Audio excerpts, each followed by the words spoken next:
बाबू का।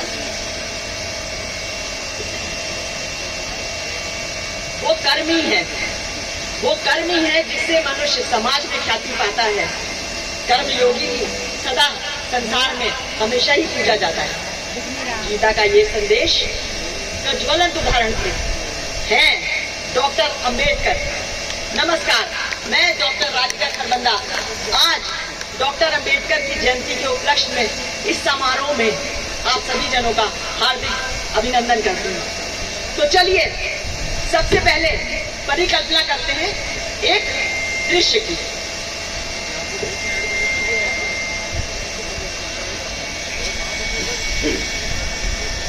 बच्चों, आज हम तुम लोगों को ये पढ़ा रहे हैं और इसको ब्लैक बोर्ड पे लिख रहे हैं। इसको सब अपनी अपनी कॉपी में नोट डाउन कर लो। अच्छा,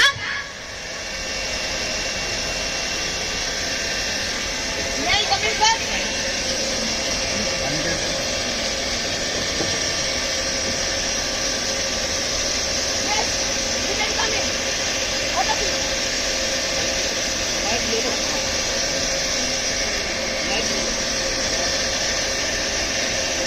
मैं आई कमिंग सर। तुम? अच्छा, प्रिंसिपल सर ने मुझे बताया था। ठीक है, आओ अंदर आओ, लेकिन खबरदार इन सबके साथ मत बैठना। उधर कोने में बोरा रखा है, वहां पर नीचे जाकर के बैठो। और याद रखो, स्कूल खत्म होने के बाद ये बोरा लेकर घर जाना और कल यही बोरा लेकर आना, यहीं पर बैठना, समझे? हाँ तो बच्चों लिखो। सर, मुझे प्यास लगती है, मैं पानी के लिए जा सकता हूँ?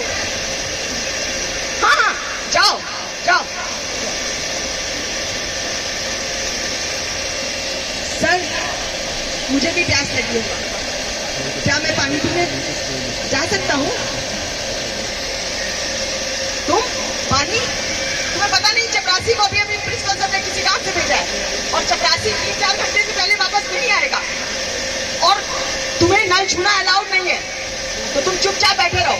जब चपरासी आएगा तभी तुम्हें पानी मिलेगा, समझे?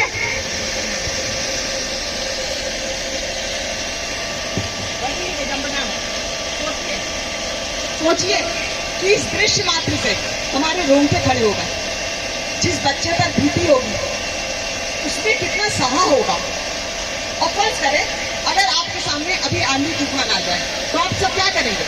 भाग करके अपने आप को बचाएंगे और अपने आप को सुरक्षित स्थान पर ले जाएंगे। लेकिन यदि कभी कोई आपको अपमानित करता है, आपको जड़ी कटी सुनाता है, आपके ऊपर व्यंग बाण छोड़ता है, आपको डांटता है, तब आप क्या करते हैं? तब भी हम अपने दिमाग से पलटवार करने की कोशिश करते हैं, अपने दिमाग को शांत करने की कोशिश करते हैं डिफेंस मैकेनिज्म से। पर डिफेंस मैकेनिज्म के कई सारे तरीके होते हैं। जैसे उसका एक तरीका है डिस्प्लेसमेंट। उसमें क्या होता है, जैसे बॉस ने अपने कर्मचारी को डांटा, अब कर्मचारी पलट करके बॉस को तो कुछ कह नहीं सकता, चुपचाप सुन लेता है, अंदर ही अंदर बोलता है, घर में आता है और बीवी को कस के डांट लगाता है जबकि उसकी कोई गलती भी नहीं होती। बीवी अपने पति को कुछ कह नहीं पाती, वो अपने बच्चे को मार देती है। बच्चा अपनी माँ को कुछ नहीं कह पाता, वो अपने खिलौने को तोड़ देता है। इस तरह से डिफेंस मैकेनिज्म चलती है अपने दिमाग को शांत करने की। लेकिन बाबा साहब ने डिफेंस मैकेनिज्म की कौन सी टेक्निक को अपनाया जो सबसे अच्छी टेक्निक थी? सब्लिमेशन। उन्होंने समाज की दी हुई कड़वाहट को अपने अंदर जमने नहीं दिया, बल्कि समाज में व्याप्त कुरीतियों को दूर करने के लिए उच्च शिक्षा ग्रहण की और 32 डिग्रियां हासिल करी जो आज तक किसी के पास भी नहीं होंगी। और उन्होंने समाज के अनुचित नियमों को माना, उनको मानकर उनके ऊपर में चले, लेकिन उन्होंने उनके नेतृत्व में संविधान सभा का निर्माण हुआ। उन्होंने संविधान का निर्माण किया जो स्वतंत्रता, समानता और भाईचारे पर आधारित है, जो समानता को सिखाता है। आज किसी का शोषण हुआ, कल वो किसी का शोषण करे जब उसके पास पावर आए, ऐसा नहीं है। उन्होंने मानवता सिखाई। उन्होंने सिर्फ समाज के एक वर्ग के लिए काम नहीं किया, उन्होंने सबके लिए काम किया। समाज की आधी आबादी महिलाओं के लिए काम किया। आज जितनी महिलाएं यहाँ पर बैठी हैं, जितनी नौकरी कर रही हैं, जितनी सशक्तिकरण की तरफ बढ़ रही हैं, उसमें कहीं ना कहीं बाबा साहब का ही योगदान है।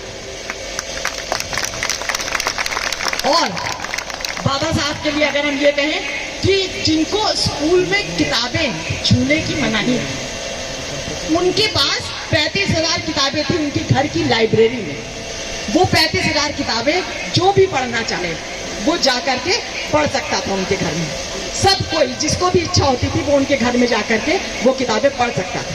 और आप हमें बताइए कि आजकल जब हम बच्चों को बाजार लेकर के जाते हैं तो उनको महंगे कपड़े खरीद के देते हैं, उनको महंगे खिलौने खरीद के देते हैं, जूते खरीद के देते हैं, लेकिन किताबें 50 रुपए की किताब खरीदनी होती है तो कहते हैं it is just a waste of money.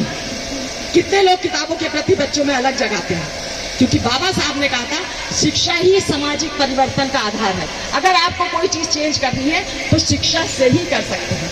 और आज बाजार में जूते शोरूम में बिकते हैं और किताबें जमीनों पर, तब भी उन्हें खरीदने वाला कोई नहीं होता है।